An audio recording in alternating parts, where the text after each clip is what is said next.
अगर भारतीय जनता पार्टी की नीयत इतनी ही साफ है और उनका चरित्र इतना ही साफ है तो 71% भारतीय जनता पार्टी के जो विधायक हैं उनके अगेंस्ट में क्रिमिनल केसेस चल रहे हैं। लेकिन बड़ी ही चालाकी से आपने सिर्फ मंत्री, प्रधानमंत्री और मुख्यमंत्री को इंक्लूड किया, जो लोकसभा सांसद, विधायक और सांसदों को क्यों नहीं किया? और मेरा दूसरा सवाल यह है कि इसका राजनीतिकरण कैसे नहीं होगा, इस बात की पुष्टि कैसे करें हम?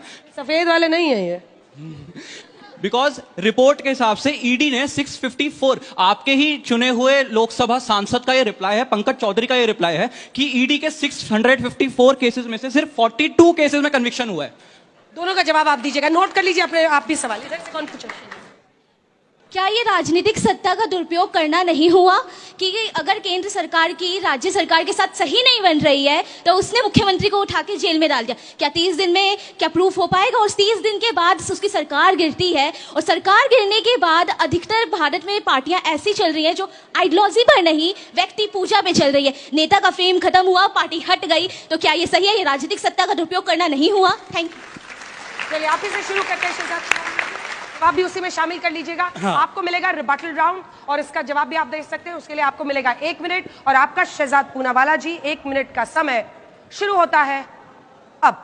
जो कहते हैं ईडी का मिसयूज हो रहा है, सुप्रीम कोर्ट में मामला गया कि ईडी सीबीआई मिसयूज हो रही है। 14 पार्टियां गई, कांग्रेस पार्टी भी शामिल थी। सुप्रीम कोर्ट ने बोला बिल्कुल नहीं हो रहा है। और मैं पूछना चाहता हूं, जब केजरीवाल जेल गए तो तहसीन पूनावाला के कांग्रेस के साथी नाच रहे थे, और जब छत्तीसगढ़ के भूपेश बाघेल पर केस हुआ ईडी का तो आम आदमी पार्टी वाले नाच रहे थे। तो उन पे हो तो चमत्कार और दूसरों पे हो तो गुनेगार, इस प्रकार का कैसा चलेगा सैयारा यार? यह बताइए। दूसरी बात, दुरुपयोग की बात कर रही है तो बताइए कि लालू जी सबसे पहले जेल कब गए? 96-97 यूपीए कांग्रेस की गवर्नमेंट थी। उसके बाद पहली बार कन्विक्ट कब हुए? 2013 यूपीए की गवर्नमेंट थी। कलमाड़ी जेल कब गए? जेएमएम के लोग कब कन्विक्ट हुए? 94 में कन्विक्ट हुए। डीएमके के लोग कब गए जेल? तो यूपीए और कांग्रेस की सरकार थी। इसके बाद उन्होंने कहा कि बीजेपी का मतलब है भ्रष्टाचारी जनता पार्टी। हमारे तो राष्ट्रीय अध्यक्ष ने इस्तीफा दिया था, आपका तो नाम है इंडियन नेशनल कांग्रेस ने। 1 मिनट का समय में उन्होंने कह लिया। वो बच्चे ने कहा कि घर नहीं चल सकता आम आदमी अगर उस पर क्रिमिनल केस हो जाए, और यहाँ देश चलाएंगे नेता जेल से। आपका रिबटल राउंड में 1 मिनट का समय शुरू होता है। आप सबसे पहले तो गरिमा, आपको मैं बधाई देना चाहता हूँ। You are fabulous, so congratulations, keep doing this. आपने बिल्कुल सही काम। क्या आर्टिकल 14 के समेत सब इक्वालिटी बिफोर लॉ होती है? ये इक्वालिटी बिफोर लॉ होती तो एमपीज एमएलएस को क्यों नहीं डाला?